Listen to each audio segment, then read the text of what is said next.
Hello, everybody, and thank you for tuning in to the Ron Paul Liberty Report. With me today is Daniel McAdams, who is the Executive Director of the Institute for Peace and Prosperity. He is also a co-host of this program. Daniel, good to have you with us again today. Thank you. Good. There's a humanitarian crisis going on in the Mediterranean, and it's well viewed by most Americans now of ships, boats sinking and people drowning, and they're desperate. It looks like this most recent episode, there were 900 on a vessel that toppled because it was overly crowded. Where are these people coming from? What are they leaving? Are they left this place called Libya that we've had our successful revolution and turned it into a democratic country? Just where are they coming from?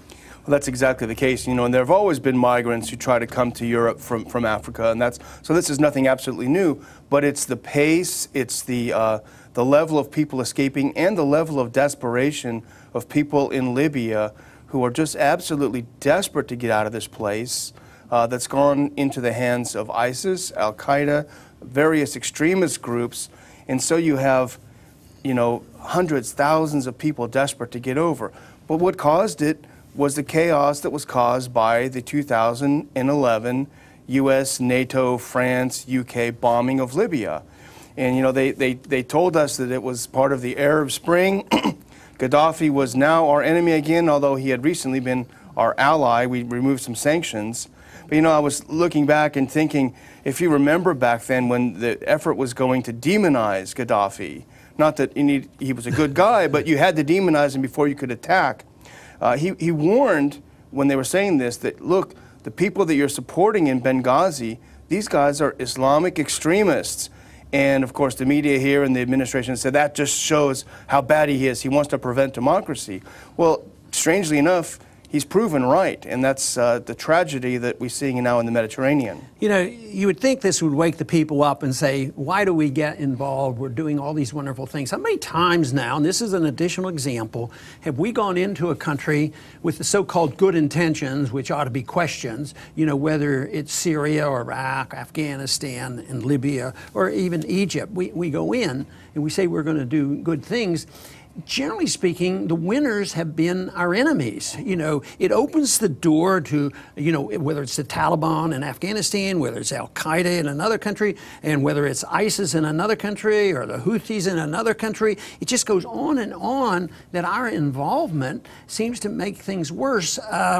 It's to me so tragic that we can't get our information out, because it's, if I were back in Congress now, that the continued process of trying to convince people to be a little bit more cautious about getting involved.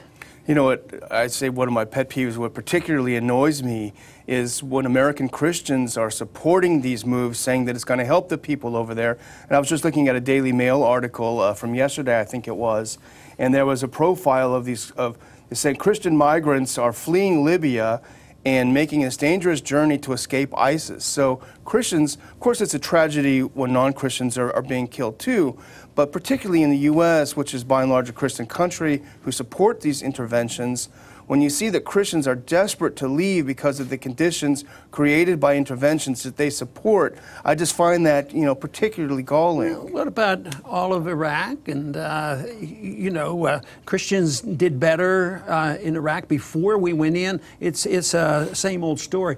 But the other thing that bothers me is always authority. Authority is important. Where does the president get authority? Whether it's assassinating American citizens or what? Authority, if we concentrate on that, it could help. But the American people seem to have given up on this, and they're willing to defer to a statement by one of any of our presidents who say, well, this is okay, I don't need congressional authority, I got it from the NATO or the United Nations. Recently it's been more NATO that has gotten us into trouble. But I still hark back to somebody, not a libertarian, but he was from the old right, and that was Robert Taft. Mm-hmm. And he, under those circumstances of immediate post-World War II, he says, let's stay out of this entangling alliance. And he didn't even want us to join NATO. NATO, and he made predictions that didn't seem to come true immediately, but it seems to be coming true more and more because we're involved, and then we use it, though. It becomes our outfit to bring together England and France and a few others. Like, you support us, and of course, I think money talks as well. Sure, absolutely. You know, I wanted to point out one final thing is that our friend Chris Rossini wrote a very good piece, and we had it up on our website too. But he points out, you know, what is the European reaction? If you remember the intervention against Libya, the French and the Italians were really behind it first, and they were really the driving force. And so what is the reaction of Italy? They say, oh, we have this terrible crisis, these people coming over. So their solution is a naval blockade to keep the people from coming, you know, just to build a prison to keep them in there. It's just we've been involved. Are there more refugees or less? Of course, many, many more, and it's a problem. And unless we change our foreign policy and not let the European countries depend on us for our military and our money, believe me, this is going to continue until maybe a really big crisis is going to occur geopolitically as well as economically. Anyway, I would like to thank everybody for tuning in to the Liberty Report, and come back and visit us soon.